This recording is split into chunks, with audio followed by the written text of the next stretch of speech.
मस्त असा रात्रीचा ढोकळा इनो टाकलेला सक्सेस झाला आहे. आणि मी लेअर थोडा पातळ टाकला होता, त्याच्यामुळे तो इतकाच फुगला आहे. बऱ्यापैकी जाळी सुटली कारण मी खूप असं पातळ टाकलं होतं.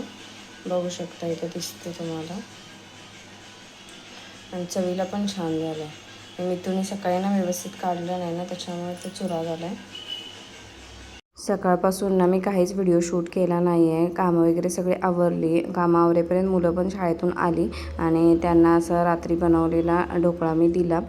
सकाळी डब्यामध्ये न्या म्हटलं तर नको म्हणालीत. मग त्यांना मी रात्रीचा जो भात होता ना, तो परतून असा छान दिला.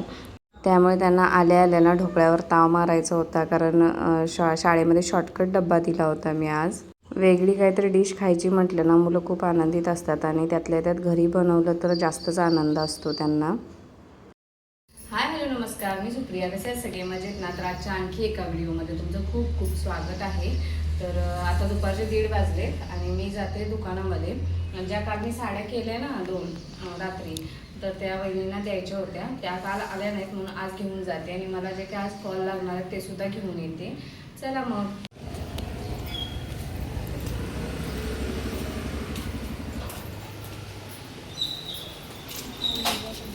फॉल आणि अस्तरचं दुकान जवळच असल्यामुळे माझा बाजारात जायचा ताप वाचतो. शेजारीच आमच्या दुकान आहे, तिथे मी फॉल घ्यायला आलेली आणि त्या वहिनी मला फॉल काढून देत आहेत. मी सुद्धा माझ्यासोबत आली होती. तिला येऊ नको म्हटलं होतं तरीसुद्धा आली होती.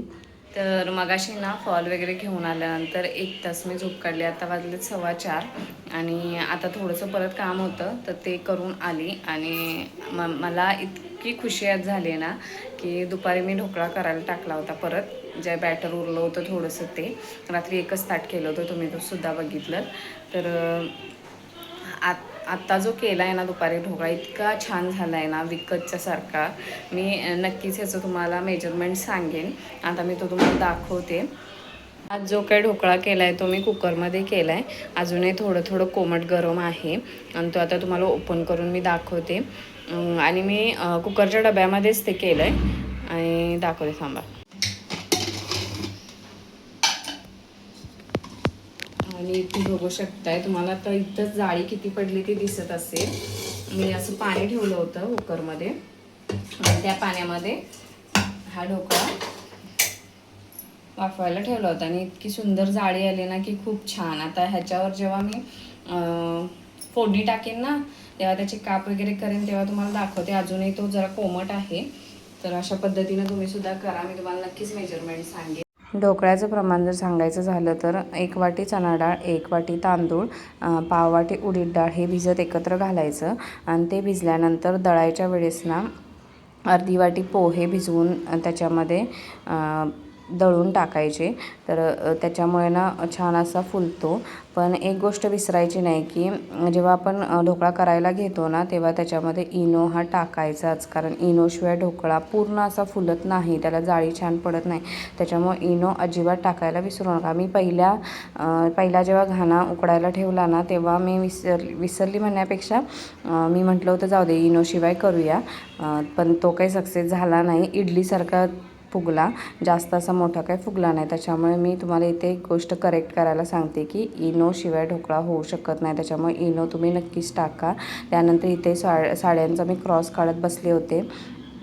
स्वराज तिकडे TV बघत होता. चहा वगैरे घेऊन झालेलं आमचं आणि 3 साड्यांचा क्रॉस काढून घेतला. पीस जे काय होते ते सुद्धा काढून घेतले, कारण ह्या मला पिको फॉल करायच्या होत्या.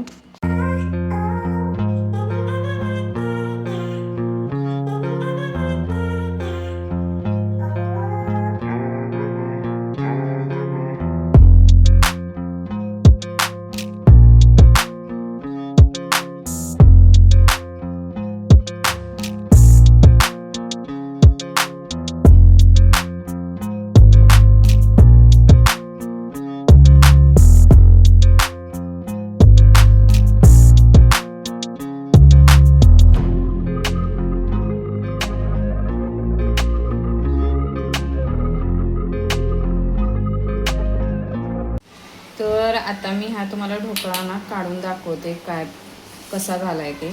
1 नंबरवरून तरी छान दिसते. मगाशीच मी तुम्हाला सांगितलं. आता तुम्हाला खरा दाखवते, सांगून नुसता नाही समजणार. इझिली सुटला आहे. आणि बघू शकते जाळी कशी आली ती. एक नंबर जाळी आली आणि अगदी काप केल्यानंतर विकतच्या सारखाच होईल सेम. उजेडत जरा दाखव, हे उजेडत दाखव. अशा पद्धतीने झालं आहे आणि स्पॉन्जी झालं आहे, एकदम फ्लफी झालं आहे.